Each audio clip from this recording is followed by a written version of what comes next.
आप देख रहे हैं फतेहपुर हलचल न्यूज़ चैनल। मैं हूं रमेश मोहन शुक्ला। मुझे विश्वास है अब तक का आपका दिन शुभ रहा होगा। आप स्वस्थ होंगे, सानंद होंगे और प्रसन्न होंगे। साथियों, मैं आज फिर एक बार बात करना चाहता हूं फतेहपुर की सरकंडी ग्राम पंचायत के बारे में। ये ग्राम पंचायत यूँ तो चर्चा में कई महीनों से है, लेकिन पिछले 3 दिनों से इस जिले की खास चर्चाओं में से एक चर्चा। कल यानी रविवार के दिन, छुट्टी के दिन, अवकाश के दिन, ग्राम पंचायत सरकंडी की प्रधान प्रभा द्विवेदी और विकासखंड असोथर में कार्यरत ग्रामीण अभियंत्रण विभाग के अवर अभियंता अनूप गुप्ता को थाना असोथर और राधानगर की पुलिस ने गिरफ्तार करके जेल भेज दी।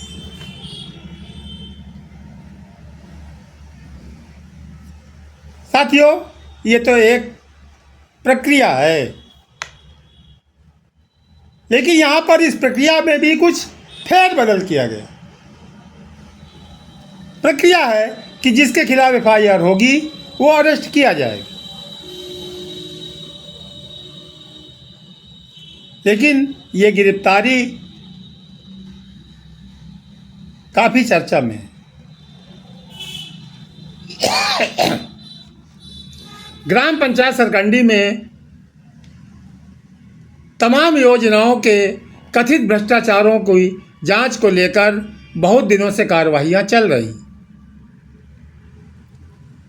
ग्राम विकास आयुक्त के कार्यालय से भी दो अपर आयुक्त ग्राम पंचायत सरकंडी की जांच कर चुके हैं, लेकिन उनकी जांच का दायरा प्रधानमंत्री ग्रामीण आवास योजना तक था, जिसमें गांव के बहुत सारे लोगों ने 20,000, 22,000, 24,000 रुपये प्रति आवास देने की बात जांच अधिकारियों के सामने स्वीकार की थी। जांच अधिकारी एक बार नहीं, दो बार आए।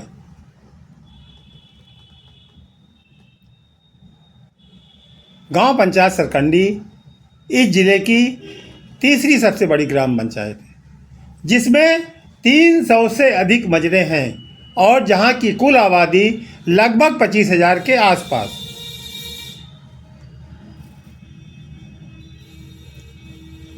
इस गांव सभा में विभिन्न योजनाओं का जो शासकीय बजट होता है वो लाखों नहीं करोड़ों रुपए में होता है।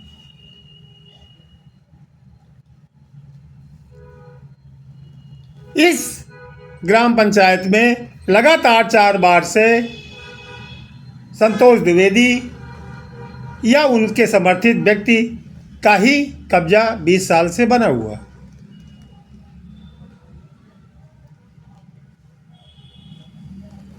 ग्राम विकास आयुक्त द्वारा भेजी गई जांच टीम की जांच रिपोर्ट आने के पहले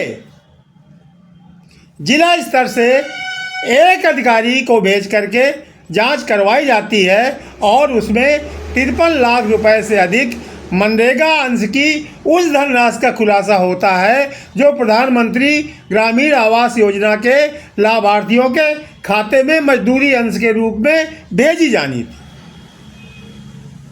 लेकिन वो मजदूरी अंश की धनराशि उन लाभार्थियों के खाते में न भेजकर अपने अन्य किसी लोगों के खातों में भिजवा दी गई और उसी रिपोर्ट को बेस बना करके फतेहपुर के मुख्य विकास अधिकारी पवन कुमार मीणा ने खंड विकास अधिकारी असोथर राहुल मिश्रा के द्वारा थाना असोथर में एक एफआईआर दर्ज करवाई, जिसमें विकासखंड असोथर में कार्यरत 10 कर्मचारियों को नामजद किया गया, जिनमें वर्तमान ग्राम पंचायत विकास अधिकारी, पूर्व ग्राम पंचायत विकास अधिकारी, कंप्यूटर ऑपरेटर 2, लेखाकार, पूर्व जेईआरईडी और वर्तमान में कार्यरत जेईएडी शामिल थे।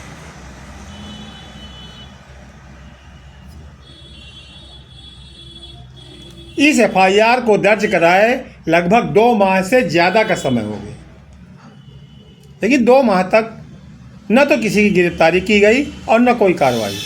और इसी बीच जो नामजद कर्मचारी थे वो माननीय उच्च न्यायालय गए, जिनमें से 10 में से 8 को माननीय उच्च न्यायालय द्वारा अरेस्ट स्टे दे दिया गया। 17 दिसंबर की शाम को जब ग्राम पंचायत सरकंडी की अन्य योजनाओं में हुए भ्रष्टाचार की जांच के लिए जिला प्रशासन द्वारा भेजी गई टीम ग्राम पंचायत सरकंडी के कई मजरों की जांच करते करते सरकंडी खास पहुंची। उसी समय सत्ता प्रधान पक्ष और शिकायतकर्ताओं की ओर से आमने सामने कुछ बहस मुबासा, लड़ाई झगड़ा, हवाई फायरिंग, मारपीट तक हो गया, बवाल हो गया। ये वीडियो मैं पहले डाल चुका हूँ, उसको दोहराने की आवश्यकता नहीं। और जब ये बवाल हो गया तो उस बवाल के बाद यद्यप दोनों पक्षों की ओर से किसी ने भी पुलिस को तहरीर नहीं दी, लेकिन पुलिस इसमें स्वयं वादी बनी और 43 लोगों के खिलाफ एफआईआर दर्ज कर ली गई।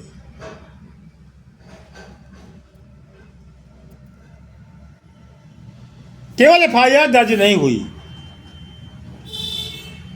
प्रकरण की गंभीरता को देखते हुए समुचित पुलिस बल उपलब्ध न कराने के आरोप में असोथर थानाध्यक्ष को आईजी रेंज द्वारा निलंबित भी कर दिया गया और वहां पर नए थानाध्यक्ष की पोस्टिंग कर दी गई। नए थानाध्यक्ष ने आते ही ताबड़तोड़ कार्रवाई की और कल यानी रविवार को ग्राम प्रधान प्रभा देवी और अवर अभियंता ग्रामीण अभियंत्रण विभाग अनूप गुप्ता को हिरासत में लेकर के उनको जेल भेज दिए।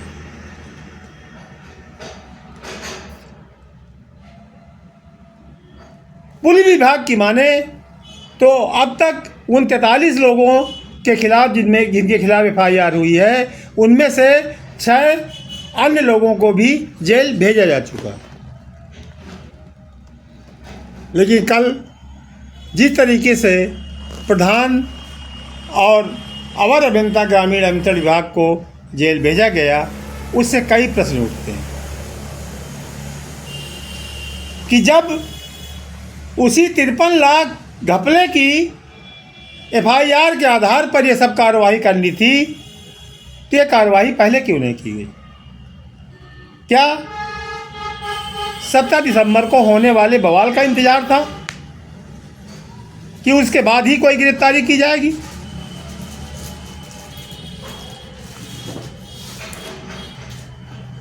और फिर एक बार कि किसी भी ग्राम पंचायत में कोई घपला हो विकास कार्यों में, ग्राम विकास की योजनाएं हो, पंचायत राज विभाग की योजनाएं हो या अन्य कोई योजनाएं, उस भ्रष्टाचार से ब्लॉक का खंड विकास अधिकारी अछूता कैसे रह सकता?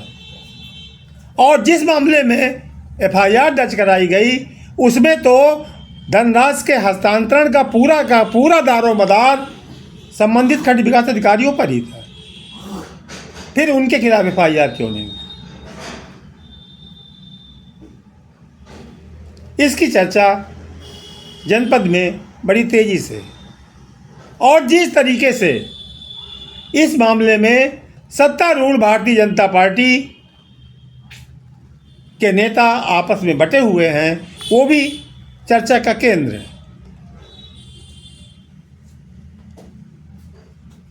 अभी तक न तो ग्राम विकास आयुक्त के यहाँ से कोई जांच रिपोर्ट आई है और न अन्य योजनाओं के भ्रष्टाचार की कोई जांच रिपोर्ट जिला प्रशासन द्वारा गठित दल द्वारा दी गई। तो क्या अभी और गिरफ्तारियां होनी शेष हैं?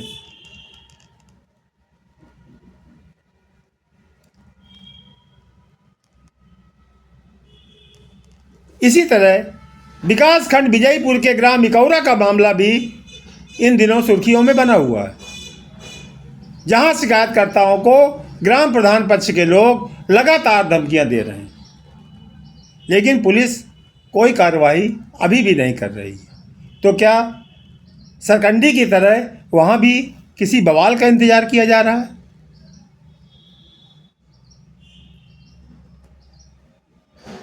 यदि प्रशासन समय रहते चेत जाए तो कोई भी अपराध, कोई भी बवाल संभव नहीं।